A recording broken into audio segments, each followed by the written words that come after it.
பெங்களூர் இந்த ஆண்டுக்கான ஐபிஎல் போட்டிகள் தொடங்கி விறுவிறுப்பாக நடைபெற்று வரும் நிலையில் மும்பை இந்தியன்ஸ் அணி ஒரு வெற்றியை கூட பதிவு செய்யாமல் புள்ளி விவரப்பட்டியலில் கடைசி இடத்தில் இருந்து வருகிறது. அணியில் வீரர்கள் பார்ம் மோசமானது தோல்விக்கு ஒரு காரணமாக இருந்தாலும் பந்துவீச்சில் தூணாக இருந்த பும்ரா இல்லாதது பெரிய பின்னடைவாக பார்க்கப்படுகிறது. அவர் எப்போது அணிக்கு மீண்டும் திரும்புவார் என ரசிகர்கள் பலரும் ஆவலுடன் காத்துக்கொண்டு இருக்கிறார்கள். கடந்த ஜனவரி மாதம் இந்திய கிரிக்கெட் அணிப்பாளர் கவாஸ்கர் திராபி தொடரில் விளையாடிக் கொண்டிருந்தபோது போட்டியில் இருந்து காயம் காரணமாக பாதியிலேயே ஜனவரி 4ஆம் தேதி மருத்துவமனைக்கு சென்றார். அதில் இருந்து மருத்துவர்கள் அவரை பந்து வீச வேண்டாம், இப்போது நீங்கள் ஓய்வு எடுக்க வேண்டும் என்பது கட்டாயம், எனவே ஓய்வு எடுங்கள் என்று அறிவுரை வழங்கினார்கள். எனவே மருத்துவர்களின் அறிவுரையின்படி அவரும் ஓய்வு எடுத்தார்.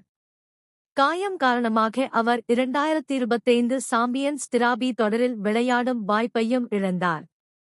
அதனைத் தொடர்ந்து நடப்பாண்டு ஐபிஎல் தொடரையும் தவறவிட்டு விடுவாரோ என ரசிகர்கள் சோகத்தில் இருந்த நிலையில் தற்போது அவர்களுக்கு குட் நியூஸ் கொடுக்கும் வகையில் வில் ஜஸ்பிரித் பும்ரா முழு உடற்தகுதியுடன் பந்து வீசும் வீடியோ வைரலாகி வருகிறது. இந்திய அணியில் உள்ள எந்த வீரருக்கும் காயம் ஏற்பட்டால் அவர்கள் நிச்சயமாக பெங்களூருவில் உள்ள வுக்கு செல்ல வேண்டும். எனவே இப்போது பும்ரா அங்குதான் இருக்கிறார். அங்கு முழு உடற்தகுதி ஆன பிறகுதான் அடுத்ததாக போட்டியில் விளையாடுவதற்கே அனுமதி வழங்கப்படும்.